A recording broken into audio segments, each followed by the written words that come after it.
सारे से देख के जय भीम जय भीम जय भीम बाबा साहब के सम्मान में भीम आर्मी मैदान में, बाबा साहब के सम्मान में भीम आर्मी मैदान में, बाबा साहब के सम्मान में भीम आर्मी मैदान। ਸਾਰੀ ਜਗ੍ਹਾ ਮੁਹੰਮਦ ਵੀਰ ਜੀ ਬੇਨਤੀ ਹੈ ਇੱਕ ਵਾਰੀ ਬੈਠੋ ਸਾਰੇ ਨੇ ਬੈਠੋ ਇੰਨੀ ਦੂਰੋਂ ਆਏ ਸਾਡੇ ਵਾਸਤੇ ਜੈ ਭੀਮ। दुखद है, निंदनीय है और इससे पूरे देश दुनिया में रहने वाले डॉक्टर बाबा साहब अम्बेडकर को मानने वाले लोगों के मन में बहुत पीड़ा पहुंची। पीड़ा इसलिए क्योंकि ये जो धरती है ये संतों, गुरुओं और महान पुरुषों की धरती है और जिस तरह के एटमॉस्फेयर में सरकार की कमी, पुलिस और एडमिनिस्ट्रेशन की कमी कारण इतना बड़ा धक्का जो है यहाँ हुआ है।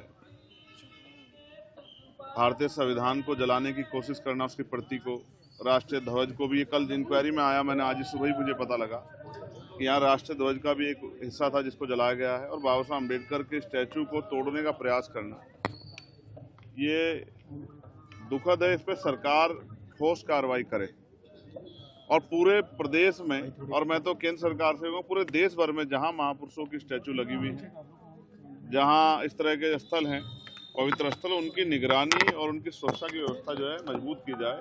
क्योंकि ये छोटी छोटी घटनाएं बहुत बड़ी घटना को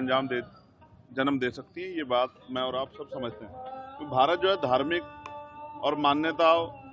और इस तरह का स्ट्रक्चर में बसा हुआ है भारत की भावनाओं के साथ बहुत कुछ जुड़ा है, बहुत बड़े बड़े परिवर्तन हो जाते हैं। तो मुझे वहाँ से यहाँ इसलिए आना पड़ा क्योंकि जिस तरह से लगातार लापरवाही बरती गई और अभी भी मैं इस बात को लेकर चिंता में हूँ कि मैं वहाँ ऊपर जाना चाहता था लेकिन सीढ़ी नहीं है, तो मुझे नीचे खड़े होकर माल्यार्पण करना, लेकिन अचानक उस दिन एक दिन रात पहले कैसे सीढ़ी लगी और फिर इतना बड़ा वहाँ से यहाँ तक वो ज्वलनशील पदार्थ लेके आना और ये सब चीज़ें करना, तो पुलिस क्या कर रही थी, सुरक्षा एजेंसियाँ क्या कर रही थी, हमारा इंटेलिजेंस LIU क्या कर रहा था, और फिर इतनी देर तक। और मुझे तो यहाँ के लोगों पे भी जो है थोड़ा सा इस बात से लेके मेरा क्रोध है कि उसकी वीडियो बनाने की वजह उसको चक्कू ले लेना था तत्काल ही। जो बंदा इस तरह की हरकत कर रहा है कि सेंटिमेंट खराब करने का काम कर रहा है, माहौल बिगाड़ने का काम कर रहा है पूरे प्रदेश का, देश का, ऐसे लोगों को छूट क्यों देनी। तो उस पर सख्त से सख्त कार्रवाई हो, उस पर NSA लगाया जाए, क्योंकि राष्ट्रीय ध्वज का अपमान करना है, संविधान का अपमान करना है, देशद्रोह है। तो देशद्रोह की धाराओं में उसको ऊपर बढ़ाई जाए और उसके पीछे की पूरी इंक्वायरी जो है उसकी इतनी निष्पक्ष हो कि ये पता लगे उसके पीछे कौन है। क्योंकि ऐसा भी लगता है कि यहाँ का माहौल बिगाड़ने के लिए जो भाईचारा यहाँ बना हुआ है उस भाईचारे को तोड़ने के लिए भी ये किया गया है। जैसे कोई बता रहा है कि उसका ब्रेन वहाँ वॉश हुआ, कहीं भी वॉश हुआ हो, ब्रेन वॉश करने का मतलब अगर कोई भी अपराध करेगा तो अपराधी के साथ तो अपराधी जैसा ही सलूक होगा और उस पर सख्त कार्रवाई हो कि दोबारा कोई ऐसी घटना ना करे। ये हमारे मन में चिंता है। मैं यहाँ की सरकार से मांग करता हूँ कि धार्मिक स्थलों की सुरक्षा सुनिश्चित करे सभी धर्मों के। और ये जिस तरह का लॉ एंड ऑर्डर यहाँ फेलियर हुआ है, कई घटनाएं जो है, कई सिंगर और बहुत सारे लोगों को जिस तरह उनकी जान को नुकसान पहुंचा है, मैं सरकार से भी कहूँगा कि जो हमारे धार्मिक गुरु हैं उनकी सुरक्षा भी सुनिश्चित किए जाए कि ऐसा ना हो किसी एक छोटी सी घटना से एक बहुत बड़ी चिंगारी लग जाए। मैं यहाँ इसलिए आया हूँ पर्सनली ये जानकारी करने के लिए कि इस घटना के असल में क्या है, पुलिस की कार्रवाई और ये सब चीज़ सरकार की देखरेख में होता है, लेकिन ज़मीन पे बहुत कुछ पता लगता है। तो आज हम बैठ के इस पर चर्चा करेंगे और सारी बात को निकाल के फिर दिल्ली में जाके इस पर और मजबूत चर्चा करेंगे, क्योंकि ऐसी चीज़ों को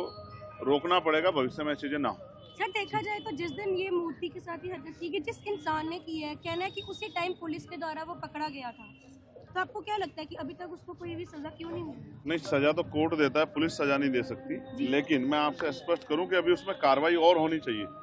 जो लोगों की मांग है, क्योंकि लोगों में गुस्सा है, लोग उबल रहे हैं, लोगों के मन में इससे पीड़ा पैदा हो रही है, तो पूरे प्रदेश को और देश से मेरे पास लाखों मैसेज हैं। फिर ये पार्लियामेंट के समय मुझे इसलिए आना पड़ा क्योंकि लाखों मैसेजेस, सबकी इच्छा थी कि आप जाके देखें, क्योंकि पंजाब जो है ये किसान मजदूर एकता का, शक्ति का स्रोत रहा है और यहाँ से अगर इस तरह की चीज़ें हो रही है, वो भी फिर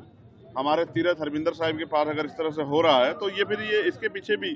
कौन है, उनको उसकी जानना, उसकी फेर जाँच हो, इसकी मांग भी सरकार से होनी चाहिए। मैं सरकार को मेमोरेंडम भी एक दूंगा कि वो इसकी निष्पक्ष जाँच कराए और तह तक जाने का प्रयास करे कि अचानक से एक व्यक्ति जो अपने परिवार से दूर रहता था और उसने इतनी बड़ी घटना को अंजाम क्यों दिया। और जैसा ये भी बताया गया कि कहीं पे वो जो हमारा तिरंगा है देश के सामने, उसको कहीं वो जलाना चाहता था और कहीं पे भी, तो इसका मतलब वो एक बहुत बड़ी साजिश कर रहा है। उसके पीछे जो लोग हैं उनका पर्दाफाश होना चाहिए, उनको भी सजा मिलनी चाहिए। ठीक है।